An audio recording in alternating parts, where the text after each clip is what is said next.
As a courtesy to those in attendance, thank you. This is our 7:30 regular meeting. We are called to order. Invocation. Please stand and remain standing for the pledge. Let us pray. Lord, as we gather together during this Thanksgiving season and this year of the coronavirus, help us to remember and to protect ourselves and protect others by following all safety measures as much as possible. In your name we pray, amen. 3. I pledge allegiance to the flag of the United States of America and to the republic for which it stands, one nation, under God, indivisible, with liberty and justice for all. Roll call. Councilmember Lyons. Here. Councilmember Scaldi. Present. Mayor Pro Tem Plord. Present. Mayor Neal. Thank you. We have a quorum. Thank you. Closed session report. Nothing to report, Council. Nothing to report. Okay, agenda approval, additions and or deletions. No changes. Okay, so item 3.3 has some correspondence that's on consent, so we'll have to take 3.1 and 3.2 and full 3.3, right? Okay. 3.3 Okay, public comment. Public comment will be in accordance with the attached policy.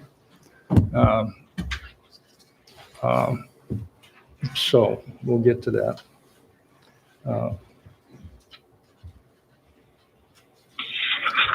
We have any public comment that is not on the agenda? Okay, so we have one item that we're going to pull shortly. Presentation, section 1, none. Department and city manager report, section 2. So good evening, Mayor, council members.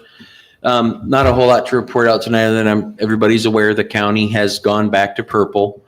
For the most part, it's going to affect how retailers operate in some of the restaurants. So we'll continue to monitor that and get through that. And last Saturday, the police department did receive the Harley-Davidson motorcycle from the End of Watch group that was donated from a Harley dealership out of Spokane, Washington. So I'd like to thank everybody that participated in that and came down to support the PD as they brought the bike through. Pretty good to see all the support for our first responders. It was awesome. And LVFD had the flag out over Bush Street. It was, I gotta admit, riding through there, seeing that big old flag covering the road, it was awesome. People coming out of their houses clapping, thumbs up, waving. Pretty good day. I was glad I could be part of it, and I'm thankful for our PD and our fire department. So that's it. Thank you. Any department heads? None today. Okay. Moving on to the consent calendar, section 3, items considered routine in nature are placed on a consent calendar. They will be considered and voted upon as one vote, as one item, unless the council member or member of the public requests individual consideration. We have a member of the public that wished 3-3 to be pulled, and in accordance with our rules of procedure, that'll be discussed immediately after the consent calendar. So is any other items, any other item wish to be pulled by a member of the? No. Negative. Okay. Mr. Mayor, do you wish to pull any? Hearing none. Negative, no. Okay, so I'm looking for a motion to approve 3-1, approval minutes, regular meeting November 3, 2020, and 3-2, approval budget amendment, processing fees for technical studies. Do I have a motion? Motion to approve 3-1 and 2. Second? I will second it. Any discussion on the motion? Hearing none. Councilmember Lyons. Aye. Councilmember Scaldi. Aye. Mayor Neal. Aye. And I vote aye. The consent calendar is passed. 3-3 approval, budget amendment and undulation request on Oakdale Avenue.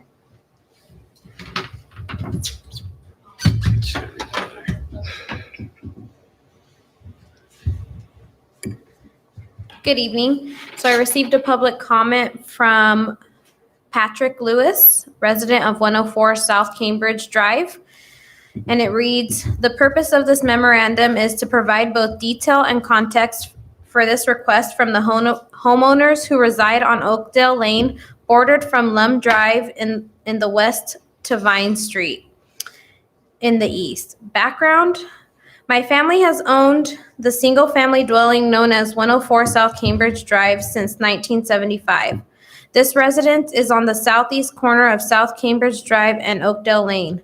For 45 years, my family has witnessed dangerous traffic patterns on Oakdale Lane. This stretch of neighborhood, road, and sidewalks are used on a daily basis by residents, school children, Lemoore Elementary, and pedestrian transients who are either exercising, walking to school, and traveling by foot. This stretch of Oakdale Lane is posted as 25 miles per hour and is considered a neighborhood road.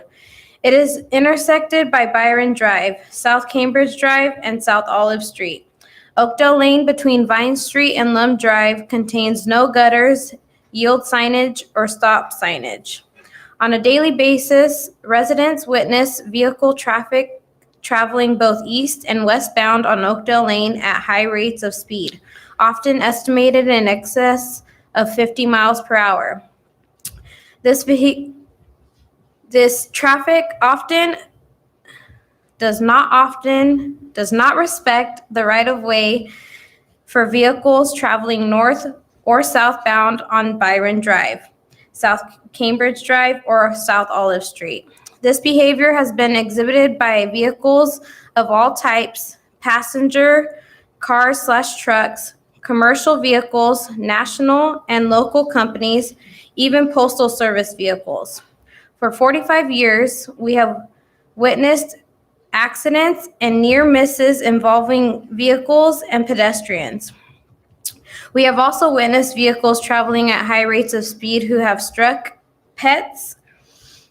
In short, this is a dangerous stretch of neighborhood road and has been since the housing development was opened to homeowners in 1974.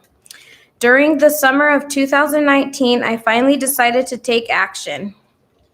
I started with notifying the police department of these high rates of speed, ignoring rights of way, and dangerous conditions. They responded with period patrols, but once they left, the traffic returned to its well-established pattern of excessive speed.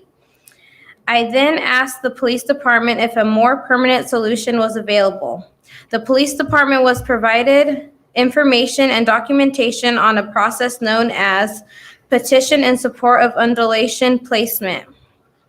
We, myself and neighbors, then began the process of polling other neighbors as is required for such a petition. During this process, I learned that not only was I fed up with the dangerous conditions, everyone of my neighbors was similarly fed up. In the original petition submitted in August 2019, we collected signatures and submitted them, plus the petition that included 21 owner/resident signatures. There were no residents who objected. Since August 2019, we have been working with the Lemoore Public Works Department. It has been a 15-month-long effort that has involved several meetings with city officials. During the summer of 2020, a traffic study was conducted.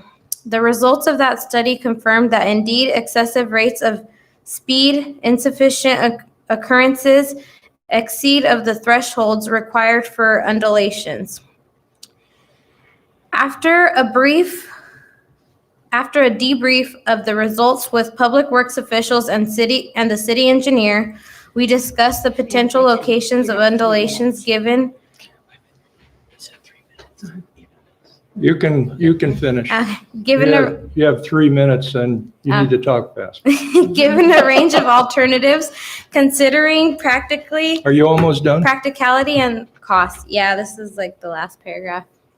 Please. We agreed that a series of 4 single undulations between Vine Street, Lum Drive would be the recommendation. At that time, I was presented with a cost estimate or approximately $20,000. I was also informed that the residents would be required to absorb 50% of that expense and that city council approval would be required for the project and 50% city expense share. I was then required to repetition the owner/residents of Oakdale Lane, specifically those living on/facing Oakdale Lane, for their reapproval of the project, undulation, location, and cost share. We then reapproached the residents, securing 22 owner/resident signatures, well above the 67% required threshold.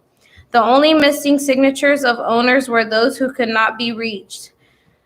There was 1 abandoned residence and/or vacant ones, presumably in between renters. There were no objections. All approached were in support of the undulations as evidenced by the 22 signatures. Lastly, the necessary monies for the 50% homeowner expense share have been secured. All that is left is city council approval for the project and 50% expense share from the city per the undulation petition program guidelines. I, along with 22 other owners/residents, respectfully request your consideration and approval. If there are any questions I can address, I can be reached at by email or by cell phone. That's it. Thank you. It's a long paragraph. No, I think that the staff report has it all in there, and that is our standing policy that now, are they gonna, the question I have is, are they gonna pay up front? Or are they gonna get liens on their property? How does that work? If it's approved? As far as I know, I think they have the money to pay up front. And they want 4 undulations. At first, on early discussions, there was a talk of 4, only because of the ways some of the adjoining streets intersected Oakdale. But at the end, city engineer, who was here tonight, determined that only 2 are required.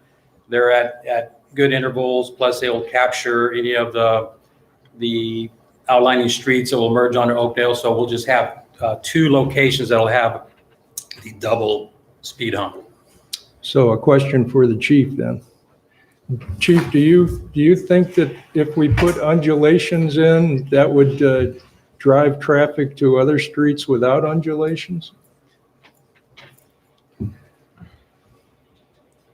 Better. Probably some. Maybe, I don't think so, honestly. With where Oakdale is set up, that's kind of a throughway, kind of a major throughway through that neighborhood. You would really be turning north off of Oakdale and really kind of coming up onto Bush Street. So I don't really. Probably neighborhood traffic is There might be some speeding. side neighborhood traffic, sure. Going up Byron or going up one of those sides of Cambridge. So I went down Oakdale yesterday and there was only one strip of rubber, probably, some kid borrowing his father's car, so I would say that it's a exhibition of speed or something, but I didn't see any speed exhibited when I was on the street. It was an empty street. But I can see, would that hamper fire equipment or police vehicles on that street? it's definitely going to slow you down going, down Oakdale. Depending if you come in off of Vine and you're, trying to get to one of the streets on the south side of Oakdale. So, there's alternate streets that the There's police still and fire, alternate streets that you're going to be able to go down. that they can avoid to take the Right. undulation. And the speed survey warrants it. Okay, so I think we got everything covered then. Except, let's hear it from the fire Well, standpoint. typically when fire responds, I don't know if I should be here, if I should be up there.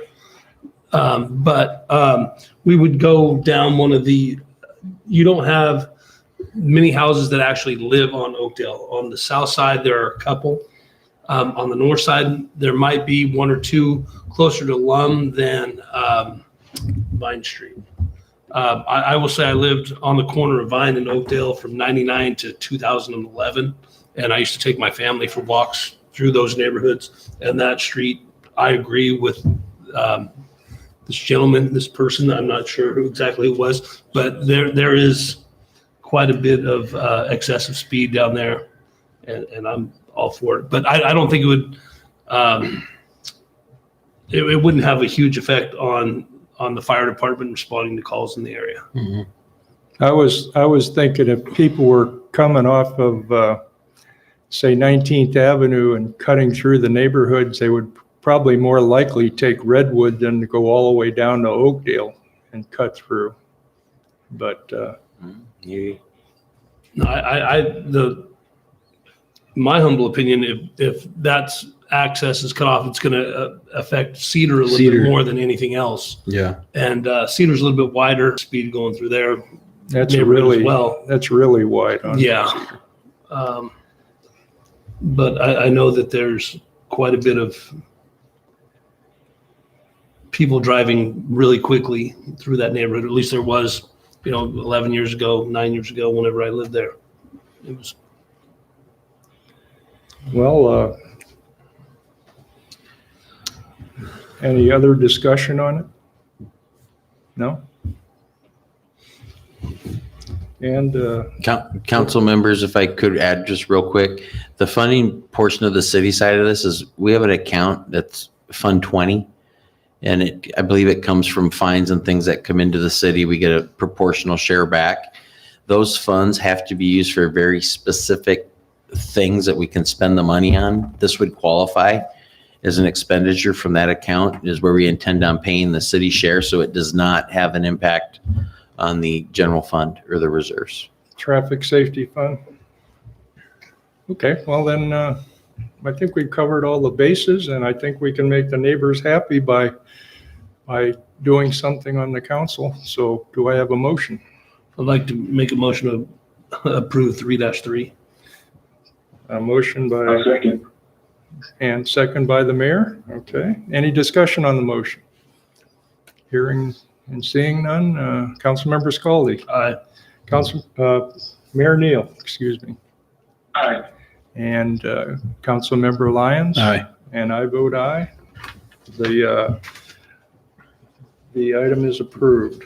Thank you. Thank you very much. Section 4, public hearing. 4-1, public hearing, resolution 2020-38, revising and updating the master fee schedule. Michelle Spear.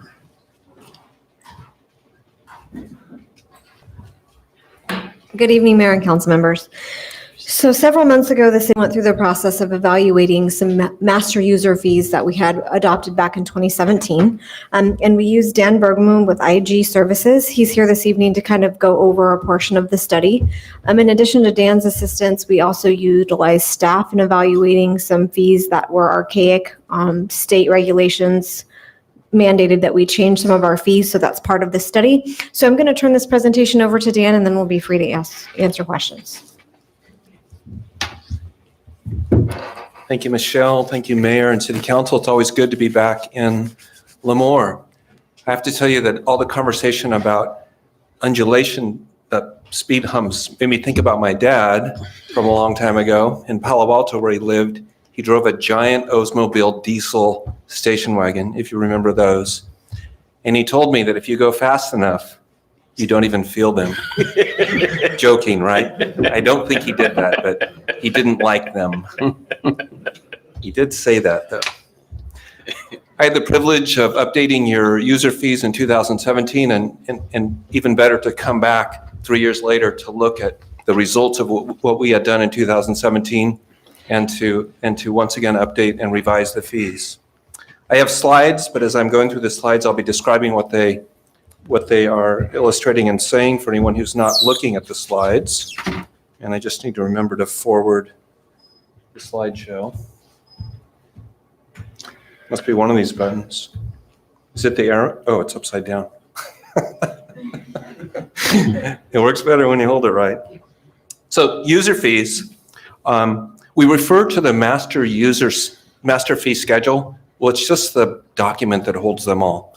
So it holds a combination of user fees, building permits and inspections, planning and development, public works, city hall and miscellaneous, and then police, and facilities as well. So the criteria, as we look at them, which of the fee categories are old and perhaps not used anymore? We took those out mostly last time. New fees that are added. Many new fees were added this time. Some of them, as Michelle mentioned, for categories that already had charges, we're just pulling more and more of them together in the master fee schedule. We're also asking the question about certain fees. Are they a public service? And should we perhaps not be charging the full cost to provide them? There are many of those. Because for many fee categories, if you charge the full cost, it would be prohibitive. So one of the rules is we can charge up to the cost of the service, but not more than the cost of the service. Also, as before, we're looking at other cities and where they are on the scale, other cities around Lemoore. Regarding the approach, as I mentioned, it's based on cost of service, which is primarily based on the cost of the people doing the work, plus city overhead. Also look at revenue input for your three main areas for building and inspections and for planning and for public works. As Michelle also mentioned, there's a lot of collaboration with the department heads with regard to their level of activity in each area. So to focus in just briefly on building permits and inspection, it's pages 28 through 33 of your council packet where you see the fee schedule. And again, the basis for each of those individual fees was up to, I should say, the hourly costs for the tasks that are being done times the number of hours that each task takes. And the number of hour part is where there was a lot of communication with staff about just how long it takes them. It's different in every place. There's also a factor for standby capacity and for department overhead and for city overhead as well. And that's illustrated here in the pie chart, which shows the labor component of $82, which includes benefits for the employees involved. This is an overall average, by the way. And this is for the building department. There's a standby component because they can't bill every single hour that they work. They've got to be there. And then a $21 per hour component for department overhead, $10 for city overhead. And that $10, by the way, represents about 8%. It's not that high, it's reasonable. With regard to highlights for building permit changes, most fees were increased by the incremental cost increase since 2017. In 2017, the average cost was $125 an hour, and it's $140 now, based on the updated numbers.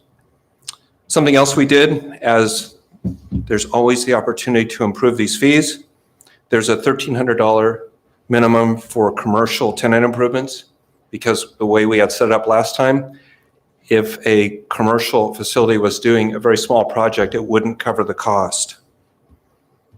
And also, we did streamlining last time for building permits. We further did that this time by setting a square footage fee for plumbing. So in permits, when they're calculating the cost of a permit, they don't have to add up a lot of small components.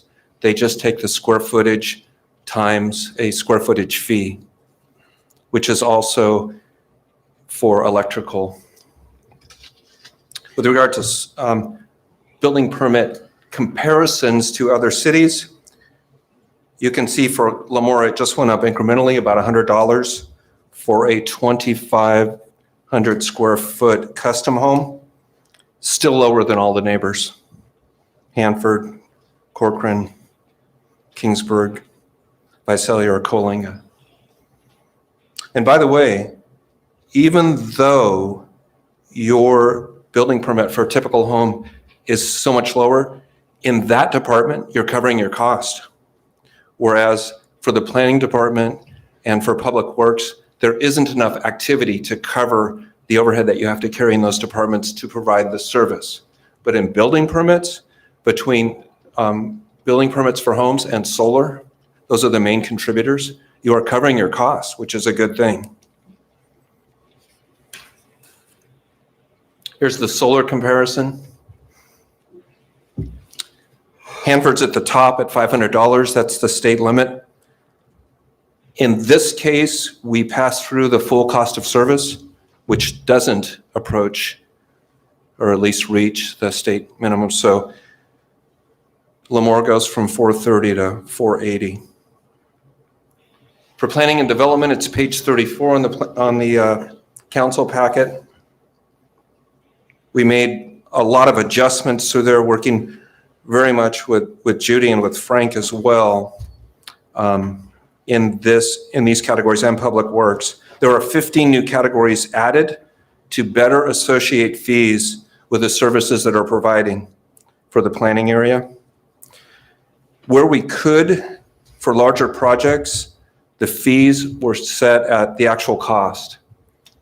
And there's a lot of discussion about this because wherever the city is going to charge an actual cost for something that's done, and that's primarily where outside consultants are involved, there's a very clear understanding that the client, the developer probably, would know in advance what's coming. So, I mean, the cry here is no surprises. So where actual cost is involved, I very much trust that your staff will do a good job communicating that proactively and setting expectations appropriately. For public works on page 35 of the council packet, not much there. A landscape plan check was added again at cost plus 10%. And also we expanded the rates for construction water to be consistent with water rates for regular customers. So it's the meter fee that a regular customer would pay, plus the water rate that a regular customer would pay. For City Hall and Miscellaneous, pages 36 and 37 of the packet, again, many fees have been added to the schedule that were already in place, just doing a more complete job filling out the master fee schedule. Also, a fire inspection fee is added that wasn't there before. It starts at $50. This is to accommodate an increased focus on compliance with annual inspection requirements coming out of the fire in Oakland at the warehouse, which was called the Ghost Warehouse, right? So Senate Bill 1205 requires you as a city to provide annual accountability reporting to the state on your fire inspections. And this is directed at, you can imagine, apartments, schools, hotels, places where you have lots of people, lodging. And that $50, by the way, doesn't quite cover your cost of service. That would be for not even an hour, really, if you were to fully load that in. For police and facility rentals, two different categories. Again, a lot of fees were added that were already elsewhere, added into the master fee schedule, a lot of them having to do with parking.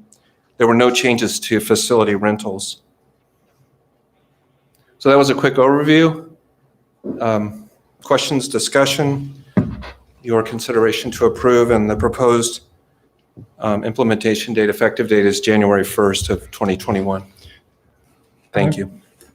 You know, before we go into a public hearing, I have a few questions.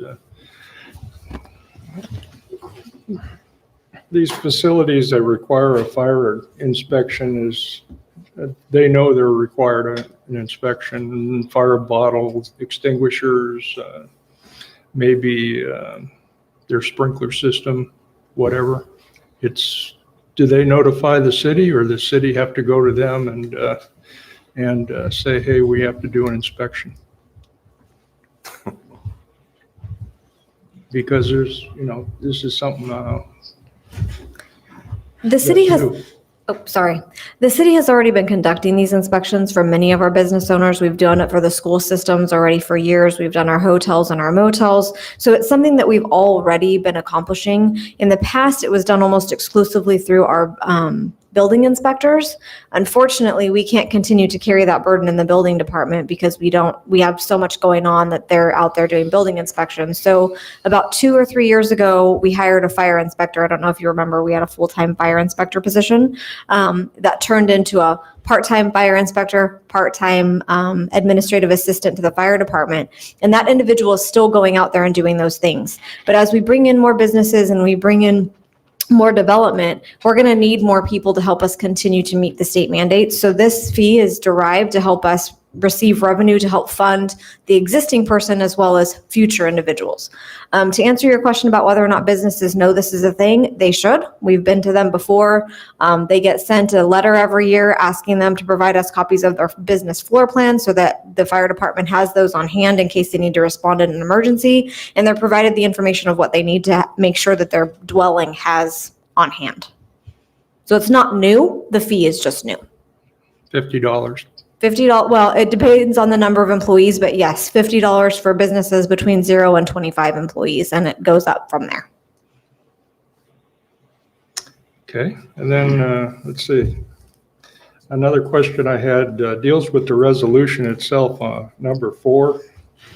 Item 4, fees in the master fee schedule may be increased annually based on the consumer price index. All urban customers for the area of Los Angeles, Riverside, Orange County, California. The increase shall be effective each July 1st and shall be based upon the most recent 12-month average compared to the previous 12-month average. So the question I have is, this consumer price index is based in LA?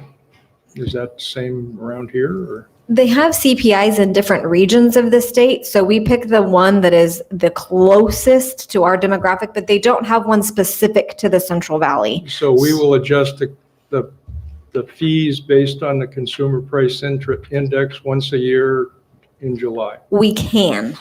We can go up to the recommended addition for the CPI. It's not required that we do so. So what we typically like to do is an analysis of our fees versus our cost to determine whether or not an increase is even necessary. That just gives a good metric for the public to understand that we can't just increase it by 50% every year without coming back to council. There's going to be a limit to the authority for us to do so without coming back here. So every time there's a change to the master fee schedule, then we'll see another staff report saying what's being changed and why. Yeah, and we have 2 methods that we can use. We can either use the CPI and say we're going to go based on the recommendation for the CPI, or we can do another study. The studies just cost money. So sometimes it's easier to just use the CPI if we think we need a small incremental increase. And if we approve the staff report as written, when would the prices go into effect? January 1 of 2021. Okay, that's the questions I had. The step is, or this next step, you said it's $50 in inspection for a place with employees from 1 to 25. Yeah. So then at 26 employees, does it double? Goes to 85. Yeah, I'm trying to Okay. find If I it for remember you. right off the top of my head. That's good.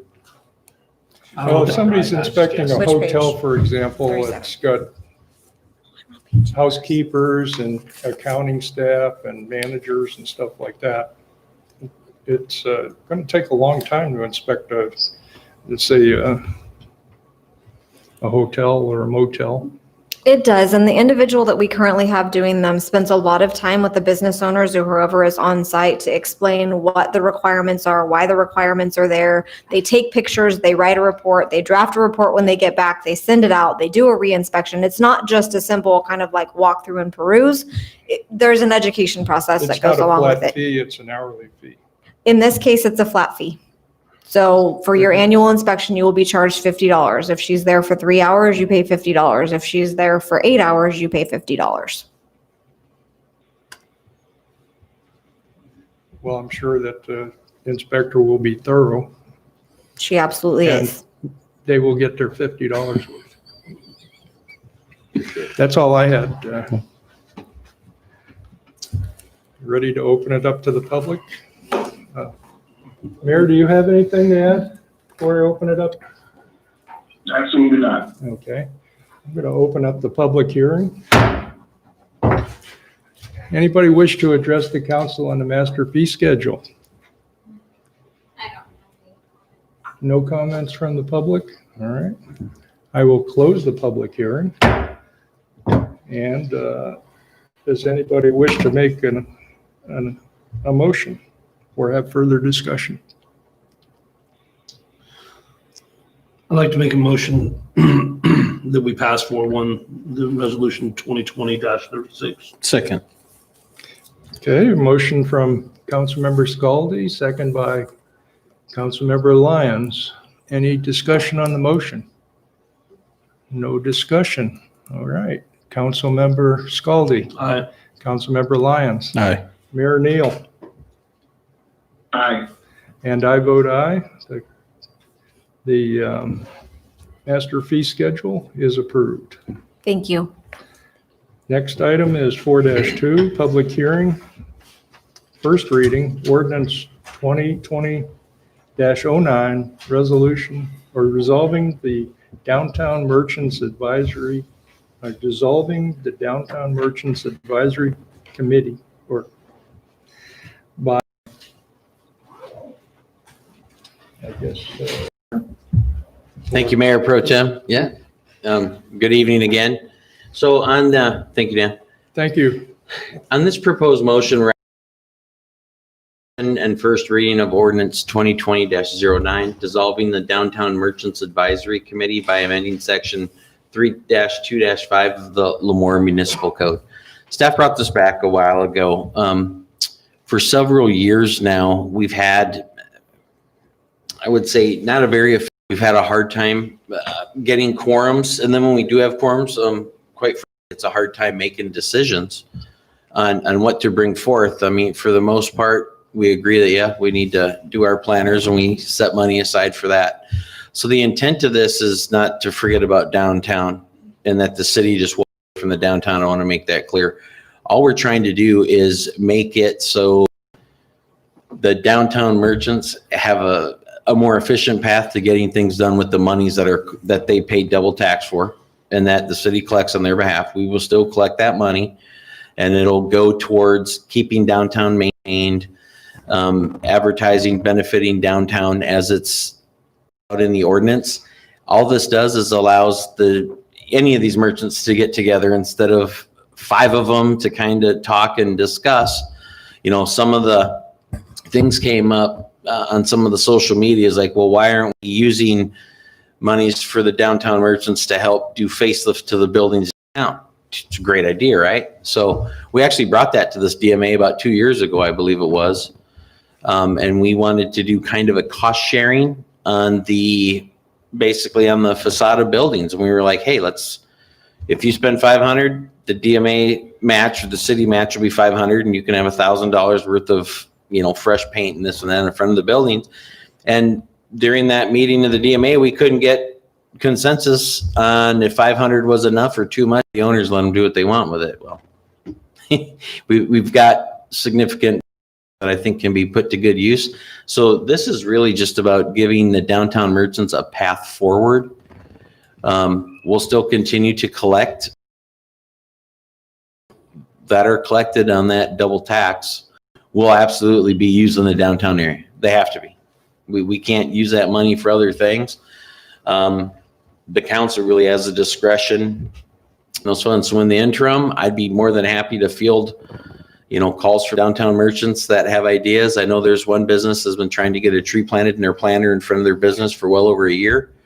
And, we did take it to the DMA and we decided to put in one thing and then no, we might not want that because of the thorns and things like that. So it stalls. And then when you for months on end, we're not able to put that $40 bush in that planter.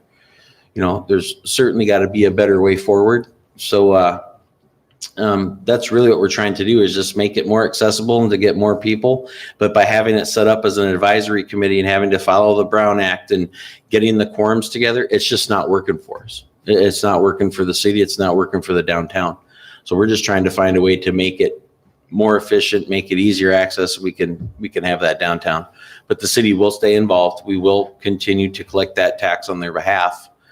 And, you know, with collaboration, we'll find ways to use it that are outlaid in the ordinance. So I like how you said that, a more efficient path. Yes. What is that path? It should not take over a year to get a plant planted in a planter downtown. I I mean, it's really about, hey, I guys, agree. plant this tree and we'll make it happen. We can't get that kind of direction. I mean, I just don't want to see the dissolvement of the DMA before there's something in place that allows them another avenue. What I think is they don't understand is, what is that avenue? Like, what is it? Is it them showing up here, or, you know, someone submitting something to Marissa saying this is what we would like? That's what I'm looking for. yeah, what I'd like to see, and it's really up to council, is, you know, we've got many of our downtown time. Well, without having the DMA, they can have a meeting once a month. They can meet once a week and they can get together, and they're more than welcome to shoot us an email and saying, you know what, we kind of talked. There's a bunch of us, you know, we'd like to see this done to downtown. And then what we would do is we'd look at that request as it came in for the downtown area and say, does it meet the requirements of what our ordinance outlines we can use these monies for? And then if it does, I don't have a problem saying, yeah, let's go ahead and do that. So the way it currently is, if I understand, and I'm going to speak in layman terms, because that way I know what I'm saying and everyone else knows what I'm saying. So the way the DMA currently works is they have a meeting, they decide this is what we're going to do, this is what the DMA is going to put out, and then they ask the council, this is what we would like you guys to spend the money on, and then the council then either approves or disapproves said request, correct? Correct. So Correct. the only thing that would be changing is they would no longer follow the Brown Act. They could just meeting and still shoot their request to us just like before, and they operate almost the exact same way. It's just, it's not a city functioned organization. Yeah, and I'd have to see, I'd actually have to defer to the attorney or to Ms. Spear. I mean, I'd kind of like to see a path forward to where if it meets the requirement for the benefit of the downtown, so to speak, as set up by the ordinance, that it would be up, and it doesn't have to necessarily be me, it could be community development. But we give staff, you know, maybe the authority to go out and spend some of those monies on their behalf with them without having to come to council and do a staff report every time that maybe we establish a spending threshold, so to speak. Nothing crazy, don't go break the bank, you know, without coming back to council, but just to make it easier, because literally we have some planners. And if we want to make our downtown look a little better, just getting those planners rehabbed, and there's some money in there, we could do it, some of them. I'm not saying you got to do them all this year, but The question it could be done in quick order. get to is, do they have to be a nonprofit?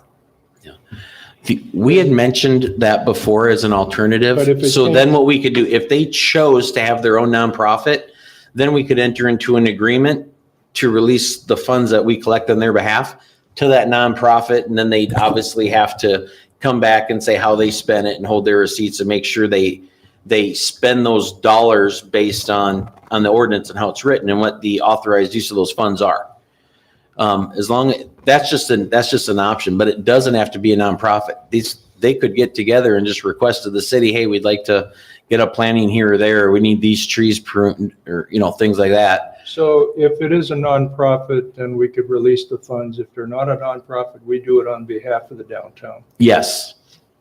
Yeah. So I don't want to be a part of dissolving it without having, you know, something there. I mean, because I guarantee this is going to create.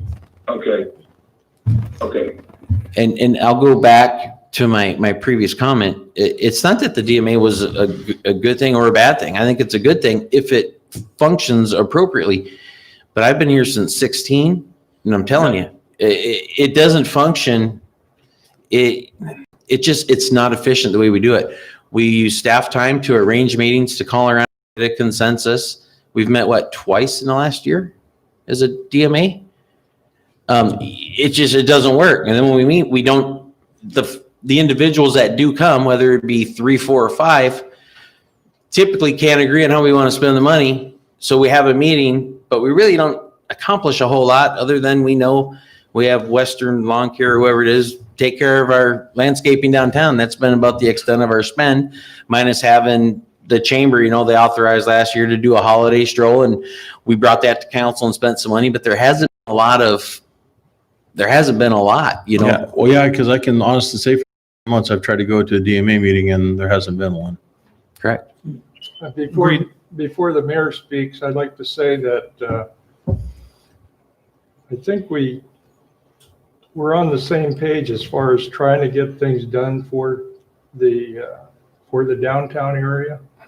And you probably would get more people in the downtown to participate if they knew they weren't being Watched by Big Brother. had minutes taken and had to be recorded and things like that are required under the Brown Act, and the city could get in trouble if, let's say, a grand juror decided to waltz in and nobody's recording it and things like that. So the city would get hammered for something that they should have done. And I'm not saying they didn't do it, but if they don't have a meeting, then they don't have to. But if it's more of a social gathering that's not under the heavy hand of Government. Brown Act, Yeah. then you might get more response from the downtown merchants. So, Mr. Mayor, would you add something? Yes, can you guys hear me? Yes.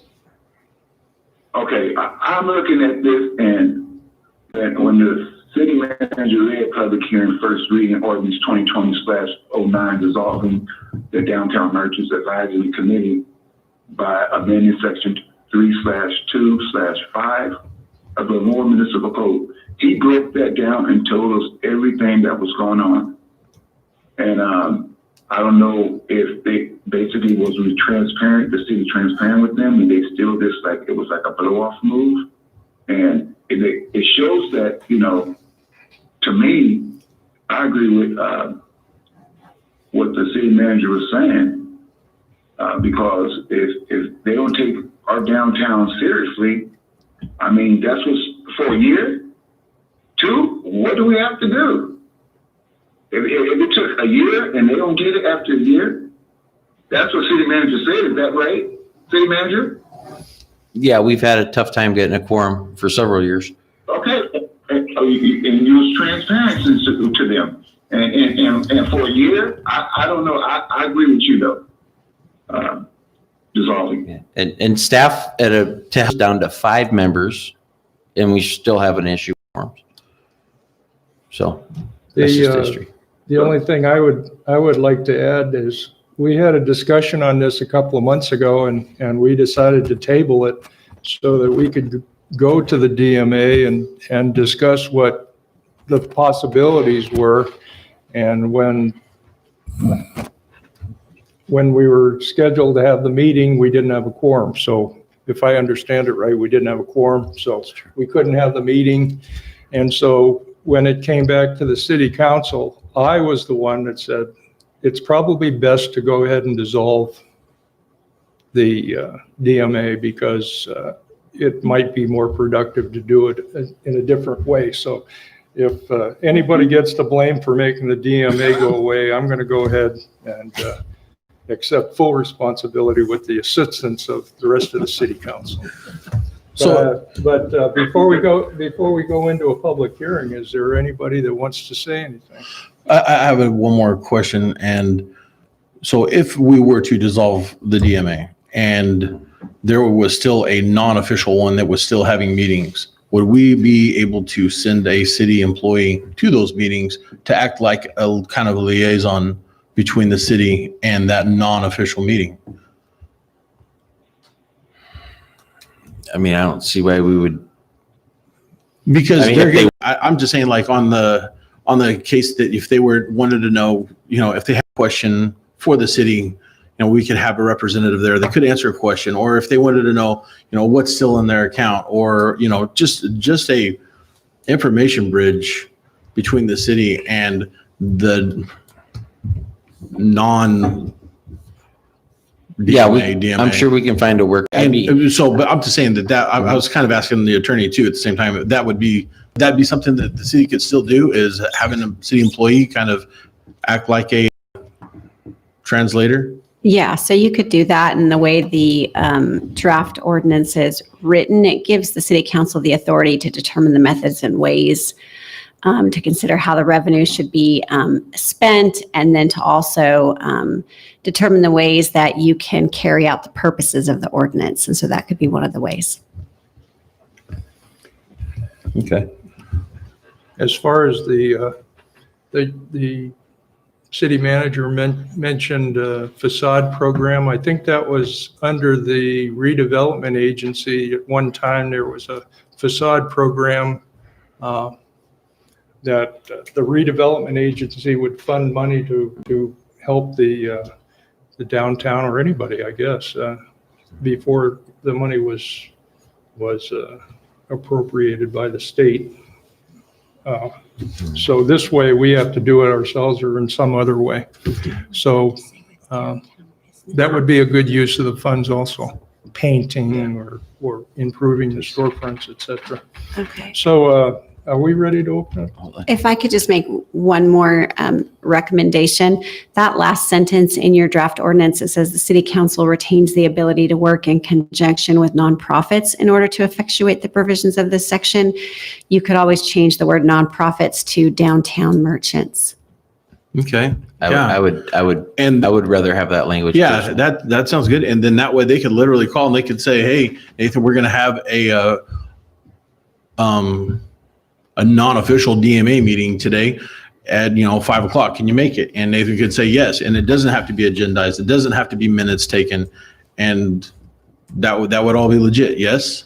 Mm-hmm. And just thoughts on this too, like with the social media platforms now and these little surveys you send out to get things. So like if somebody was adamant about something downtown, it wouldn't take a whole lot to like do a blast email to all our downtown merchants to say, hey, somebody brought this idea up. It meets the criteria. What do you think?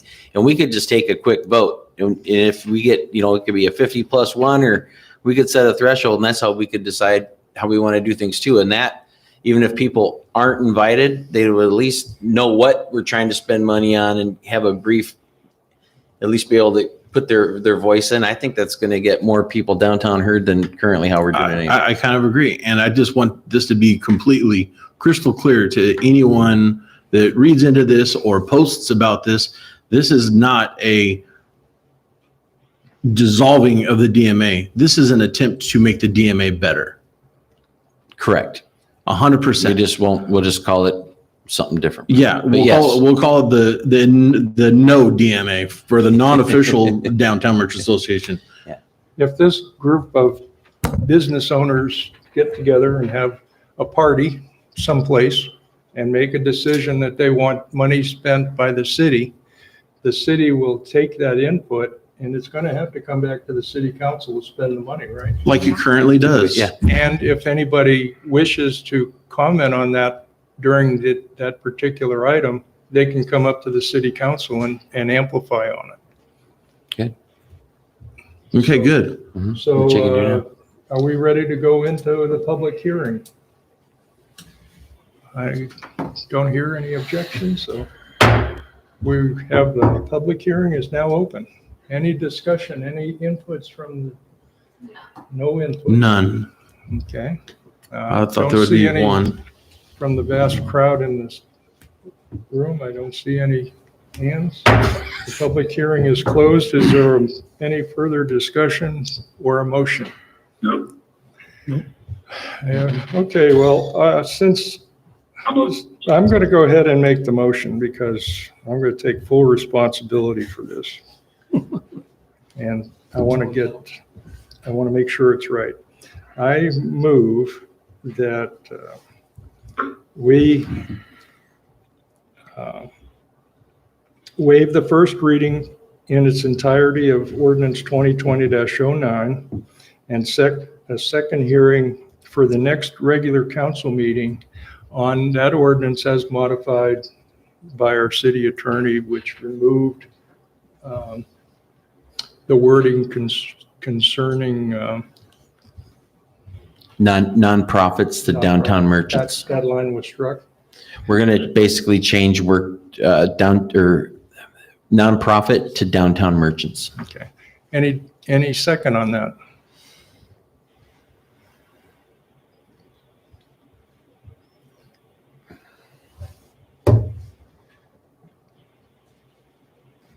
Second? Yeah, did I hear a second? I got a second. Okay, we have a motion and a second. Any discussion on the motion? Mayor Pro Tem, if that motion could also include the introduction of the ordinance, just for procedural purposes, introduction and waiver of the first reading. Can I say that? Waive it in the entirety? Yeah, but we also need to introduce, it's just semantics. I just wanted to make sure we have it clear for the record. I move that we Okay. waive the first reading in its entirety of ordinance 2020-09. Is that the part that, And introduce it and waive. It's just semantics and you can just, I don't see Just that. agree. I don't see Yeah. that as a recommendation in the staff report, but we already introduced it before we had the public hearing. there you go. I just needed that language in there. I'm going to go ahead and introduce it again anyway.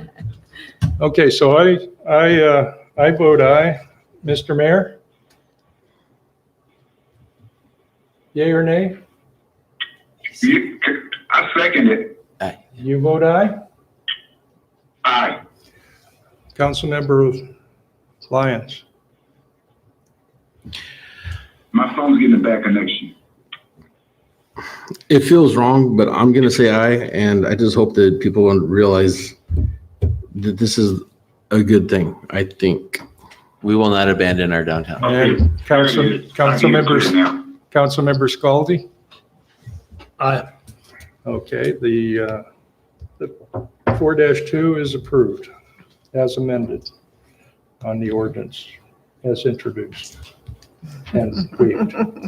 Okay, new business, section 3, 5-2, information only, Prop 68, proposed park grant application. So good evening, Mayor and council members. I believe we have Mark Howard on the phone from the high school. Mark, are you on the line? Yes, sir, I am. Okay, so Mark will be standing by. What we have tonight is basically a public meeting. We're going to have it on Facebook. So Prop 68 grants are coming out. The deadlines were December. They've been extended to March this year for Prop 68. As you know, we've already received 177,000 on a non-compete portion of Prop 68 grants. The other city parks we have that we wanted to submit on did not meet the minimum criterias. So the high school has come along with a pretty good proposal here. So we're going to kind of step you through. Mark and his team did put these slides together. Mark, I think for clarity, it might be easier for me to talk through some of these slides, and just feel free to interject, or I'll pause after the slides in case you have something you'd like to add into that slide. And with that, we'll kind of walk through this project. So eligible applicants are cities, counties, districts, joint powers authorities, and nonprofits with 501c3 status. City did put in for this grant last year, and we did not receive any type of funding. What we saw for most of these fundies, the majority of it went to disadvantaged communities as an entirety, not just on the area. And it seemed like brand new projects fared much better than trying to enhance a current park, which is how the city went at it last year. So with this application, this will be from the Lemoore High School School District. And this area does meet the criteria of median household incomes. And the projects have a combination of development and acquisition. They create a new park or expand an existing park or renovate an existing park. As I just previously stated, the new parks seem to fare the best over the last cycles of this. So, and then parks must stay in operation for 30 years after the grant is funded.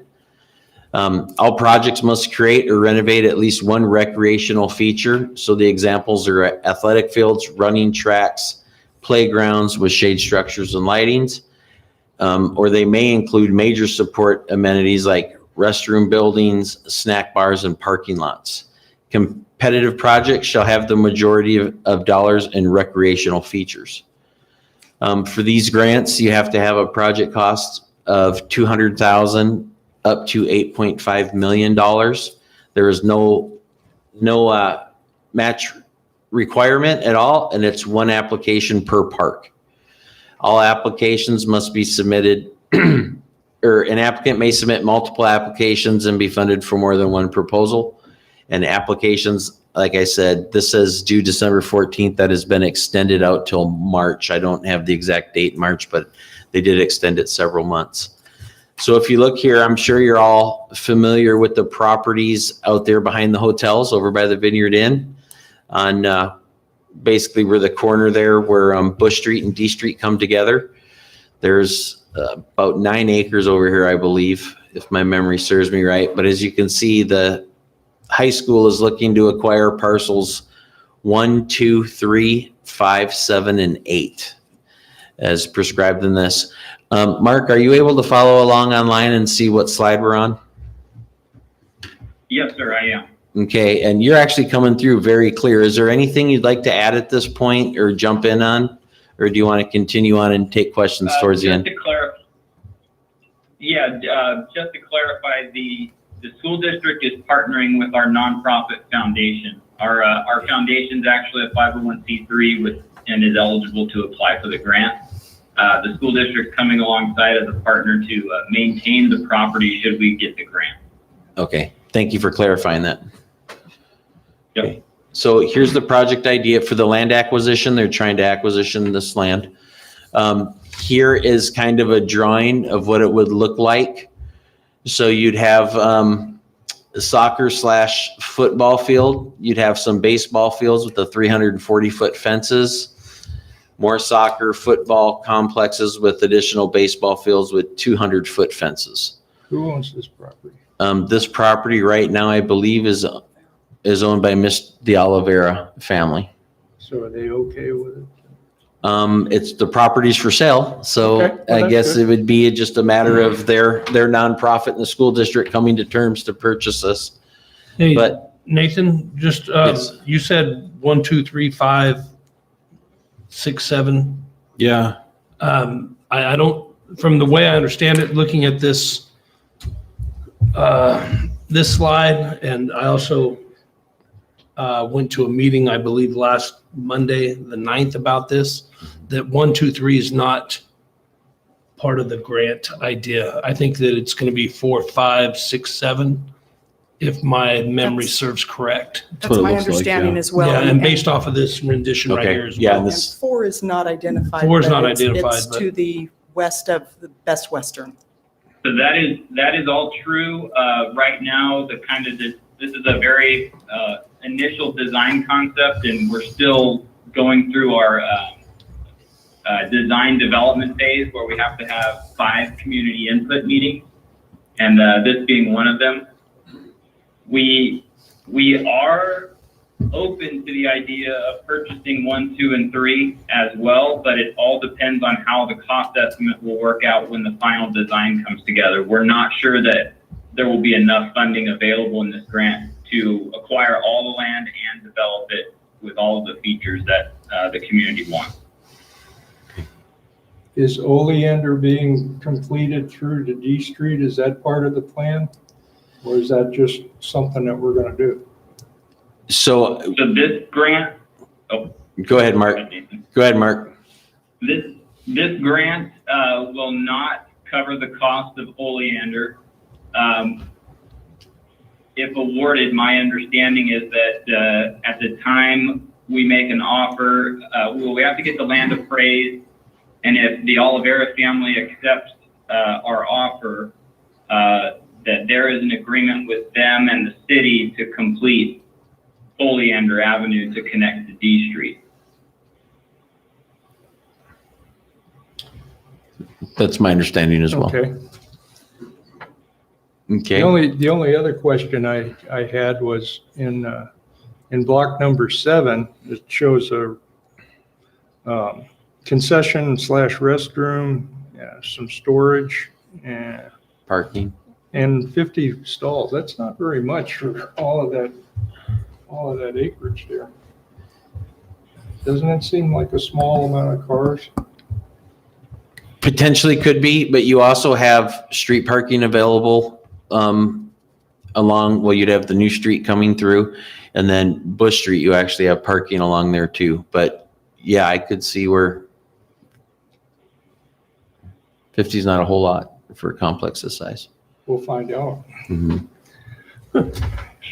Anyways, Parking the parking lot is small.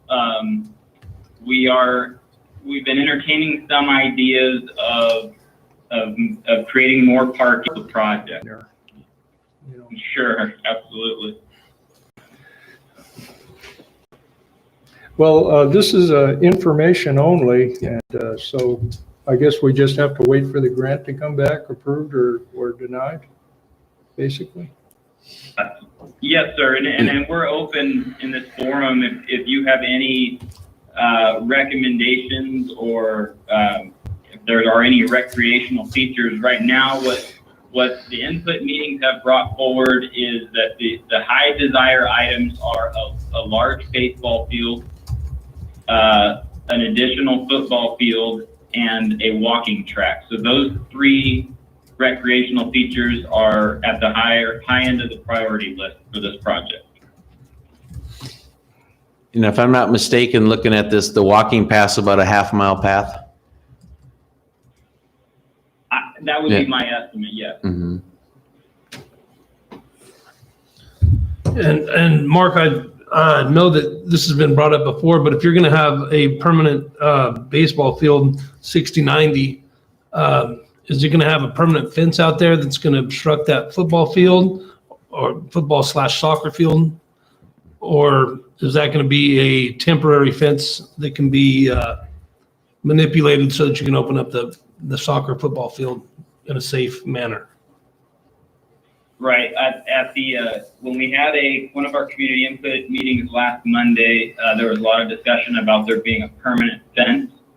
And if we did design this with a permanent fence, that would eliminate the football field in this setup. If there's a way to purchase lots 1, 2, and 3, there might be a way of putting that large ball field at the northern end of this property, and then putting a football field or maybe 2 football fields end to end there on that open space. Okay, thank you. Okay. Well, I don't have any objection to another park on that side of the city. And I'm sure the people in Barcelona area would like to have a park over there. That'd be nice. So, any other comments? Mr. Mayor, you have anything? Hearing none, I wish you good luck and I hope you get the grant. Can you hear me? Yeah. Can you hear me now? Yeah. I said, I was talking, I just had it on mute, my bad. I was saying, since it was a discussion and we know about what's going on over there, I think only thing we do is say either I'm going to talk about it or I'm not. What I hear is I think it's a go, but at the same time, it's just a discussion. So back to you. Yeah, we have to wait for the people that release the money and give the grant. Exactly. That's why I said it's a discussion. You said you have anything to say. If you didn't hear me, I said no. Okay, so I hear good luck to the grant and process and wait. Very good. Thank you all. Yeah, Thank you. It's a good project, Mark. Thanks for bringing it forward. All right. Okay, Brief city council reports and requests, section 6. City council reports. Councilmember Lyons. Yeah, so I just wanted to, thank them to watch. I'm not cheating off of you. I'm not, golly, this guy always says it. I like to thank them to watch for, dedication of the motorcycle and the police department for, last Saturday. That was kind of a really neat thing. I have a aging commission meeting coming up on Thursday. And let's see. Oh, and I also have this COVID. I received an information list today, the COVID-19 providers list, and all the providers for the city of Hanford and for the city of Lemoore. I'm not going to read them all. There's quite a few, but I did give this list to Marissa, and she's going to put it on the website. Or Marissa, where will the people be able to find that list? That We can put it on the website and Facebook. on the website and Facebook. So there's a lot of information there, testing sites and, possible things that come up and get checked out. And aside from that, that's about all I really have. I too would like to thank the End of Watch organization for donating a beautiful Harley Davidson to our police department in honor of Officer Diaz. Thank everybody involved for putting on the food and everybody who came out to witness it. Everybody who was involved in the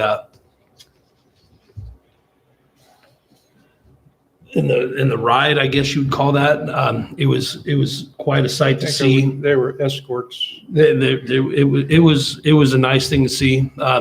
Again, I'd like to thank the fire department. The flag out there was pretty cool. Being out there watching people go by, just looking at the flag, not even involved with the ceremony or anything like that. It was kind of cool with the honks and the waves and stuff like that. 2 weeks ago, we had, was November 3rd, and some of y'all went out and voted. And I was a little bit disheartened to see Measure K fail and not by any way close. It failed essentially miserably. And like I said, it's disheartening knowing that was for our first responders. I kind of looked at other places, Central Coast, for example, Grover Beach, Paso, Atascadero, City of San Luis, and Atascadero all passed 1% sales tax initiatives just for their general funds. And we here in Lemoore didn't want to push for our first responders. And like I said, that's kind of disheartening. Thanks, everybody, for showing up. Take care of yourselves. Be safe. Obviously, we're back into purple. Take care of yourselves and the ones you love. Thank you. Okay, let the mayor have the last word, but first,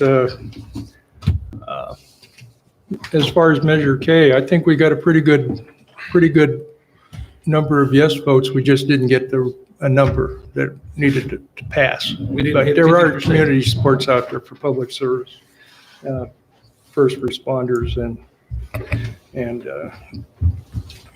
we'll just have to cope with that. The other item I wanted to talk about deals with our next meeting, which will be our last opportunity to have council member reports.